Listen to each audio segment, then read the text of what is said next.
मेरे साथ ऐसा क्यों हो रहा है भगवान परशुराम? मेरी विद्या, मेरा साहस, मेरा सामर्थ्य सब क्यों छूट रहा है मुझसे? ऐसा क्यों हो रहा है भगवान परशुराम? अंगराज कर्ण, भगवान परशुराम के शब्दों को स्मरण कीजिए। जाओ कर्ण, जीवन में एक समय ऐसा आएगा जब तुम्हारे लिए परीक्षा का सबसे बड़ा क्षण होगा।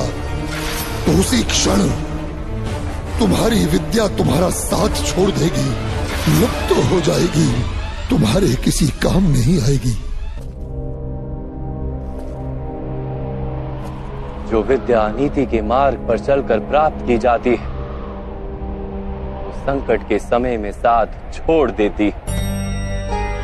ये भगवान परशुराम का श्राप नहीं अंगराज, प्रकृति का नियम है। किंतु मैंने अथक श्रम किए थे विद्या प्राप्त करने के लिए वासुदेव। फिर मुझे क्यों मेरी विद्या का विस्मरण हो गया?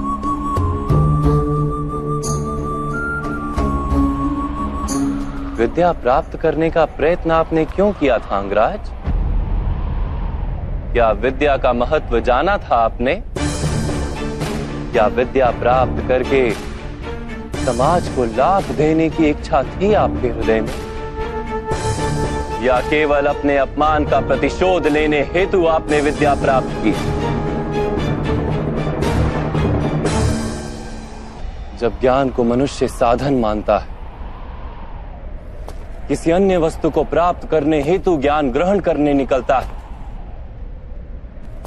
तब ज्ञान ग्रहण करते समय उसका मन स्थिर नहीं हो पाता। ज्ञान उसकी आत्मा का गुण नहीं बन पाता। जो व्यक्ति अमूल्य ज्ञान का मोल जानकर ज्ञान प्राप्त करता है, वो उत्तम बन जाता है। किंतु जो व्यक्ति कुछ और प्राप्त करने के आशय से ज्ञान प्राप्त करता है, वो जीवन भर श्रेष्ठ बनने की स्पर्धा में लगा रहता है, किंतु उत्तम नहीं बन पाता। आपने भी ज्ञान प्राप्त किया किसी आशय से, भगवान की शरण में रहकर भी आपका मन शांत नहीं हुआ। आप प्रतियोगिता करते रहे कहीं दूर बैठे अर्जुन के साथ। मैं लौटूंगा, पर इतना विश्वास दिलाकर जाता हूँ कि मैं भारतवर्ष का सबसे श्रेष्ठ धनुर्धर बनकर लौटूंगा और आपके सभी शिष्यों से श्रेष्ठ बनूंगा मैं। ज्ञान प्राप्ति का आपका आशय ही अनुचित था, तो इस विद्या का विस्मरण कैसे नहीं